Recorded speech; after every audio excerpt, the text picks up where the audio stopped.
ABC news కి స్వాగతం. లక్షలాది మందికి నిల్వ నీడ కల్పించిన మహానీయుడు, వేలాది ఎకరాల భూముల్ని పేదలకు పంచి కూలీలను రైతులుగా మార్చిన మహానుభావుడు, నిరుపేదల్ని చెరువులపై యజమానులుగా మార్చిన దార్శనికుడు బత్తిన సుబ్బారావు 92వ జయంతిని ఘనంగా స్వతంత్ర జనతా పార్టీ రిపబ్లిక్ ఆధ్వర్యంలో భారీ బహిరంగ సభ నిర్వహించారు. నిరుపేదల బాంధవుడు, నిజాయితీ కలిగిన రాజకీయ నాయకుడు, దివంగత మంత్రివర్యులు కీర్తిశేషులు బత్తిన సుబ్బారావు 92వ జయంతి కార్యక్రమాన్ని స్వతంత్ర జనతా పార్టీ అధ్యక్షులు బర్రె ఆనంద్ కుమార్ సారథ్యంలో రాజమండ్రిలో శుక్రవారం ఘనంగా జరిగింది. ఈ సందర్భంగా బర్రె ఆనంద్ కుమార్ మాట్లాడారు. 100 ఎకరాల చేపల చెరువులపై నిరుపేద ఎస్సీలను యజమానులుగా చేసిన మహానీయుడు, తరతరాలుగా కూలీలుగా బతుకుతున్న బలహీనులకు 1000 ఎకరాల ప్రభుత్వ భూముల్ని జీవనాధారంగా పంచిపెట్టి కూలీలను రైతులుగా మార్చిన మహానుభావుడు, ఇల్లు లేని నిరాశ్రయులకు 5 సెంట్ల స్థలం ఇచ్చి లక్షలాది మందికి నిల్వ నీడ కల్పించిన మహోన్నతుడు, నిరుపేదల కష్టాల్ని బాధల్ని వారి నుండి లాక్కొని వారి భవిష్యత్ తరాలకు బంగారు భవితను అందించిన దార్శనికుడు, 6 సార్లు ఎమ్మెల్యేగా 2 సార్లు మంత్రిగా పనిచేసి ఆంధ్ర రాష్ట్రంలో అణగారిన వర్గాల నుండి అత్యధిక సార్లు చట్టసభలకు వెళ్లి చరిత్ర సృష్టించిన యోధుడు, విశాఖ ఉక్కు ఆంధ్రుల హక్కు నినాదంతో నాటి ప్రధానమంత్రిని సైతం ధిక్కరించి తన మంత్రి పదవికి రాజీనామా చేసి రాష్ట్ర ప్రయోజనాన్ని కాపాడిన వీరుడు, అభివృద్ధి అణగారిన వర్గాల నుండి మాత్రమే ఆరంభమవ్వాలని కాంక్షించిన నిజాయితీ పరుడు, నిత్య కృషివరుడు, దివంగత మంత్రివర్యులు కీర్తిశేషులు బత్తిన సుబ్బారావు గారిని నేటి తరం స్మరించుకోవాలని పిలుపునిచ్చారు.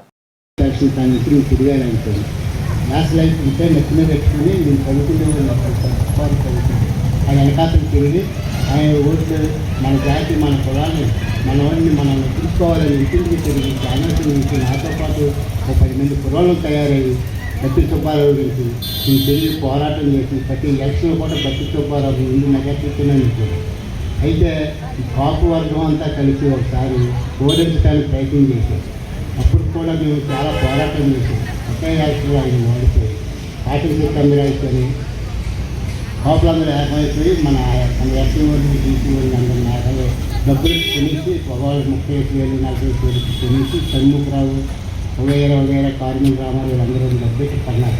ఉన్న సరే ఒకే జెండా ఎగిరి ఒక కార్మిక జెండా తప్ప 2వ జెండా ఎగిరి ఒప్పుకునేవాళ్ళు కాదు.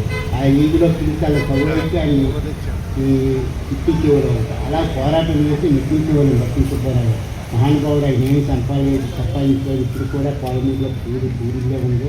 ఆయన డబ్బు సంపాదించుకోవాలని ఆశపడి కాదు, నీచుకోండి, నిజాయితీ అధ్యక్షులు బర్రె ఆనంద్ కుమార్ గారికి హృదయపూర్వక నమస్కారాలు తెలియజేసుకుంటున్నాను.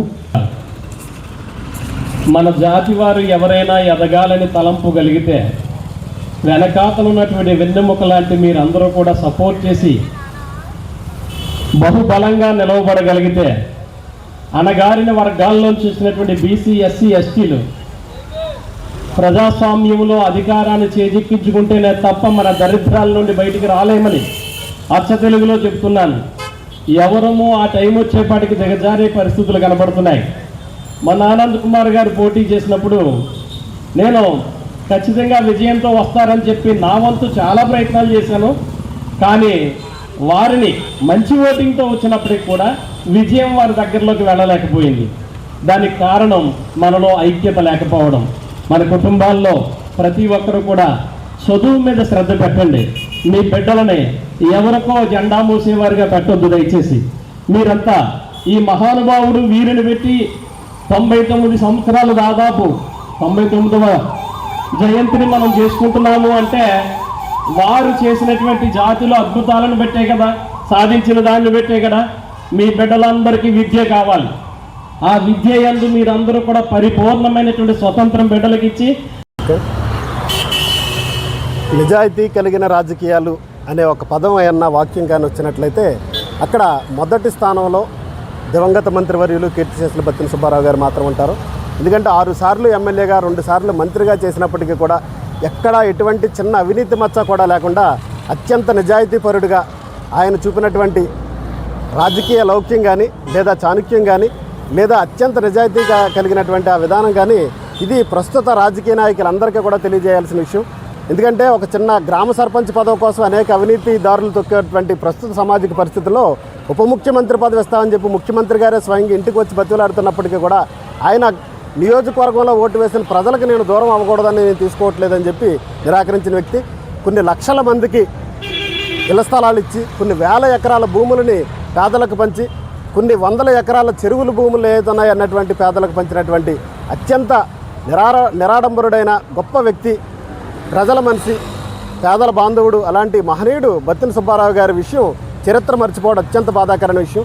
అలాగా చరిత్ర మరుగు చేసినటువంటి మహనీయులు ఎవరైతే ఉన్నారో వాళ్ళందరినీ కూడా ఈ సమాజానికి తీసుకువచ్చి నీతి నిజాయితీతో కూడినటువంటి రాజకీయాలు ఎలా ఉండాలో ప్రస్తుత రాజకీయ నాయకులకు తెలియజేయాలన్న ఒక మహోన్నతమైన లక్ష్యంతో స్వతంత్ర జనతా పార్టీ రిపబ్లిక్ ఆధ్వర్యంలో ఈరోజు రాజమండ్రిలో ఆయన 92వ జయంతి కార్యక్రమాన్ని ఇక్కడ నిర్వహించడం జరిగింది. ఈ యొక్క కార్యక్రమానికి విచ్చేసినటువంటి మహిళలకి కానీ పెద్దలకు కానీ యువకులకు కానీ ప్రతి ఒక్కరికి పేరు పేరున జేబీములు తెలియజేసుకుంటాం. ఈ యొక్క కార్యక్రమాన్ని ముందుకు తీసుకువెళ్ళడం కోసం సహకరించినటువంటి మీడియా వారికి కూడా ప్రత్యేక ధన్యవాదాలు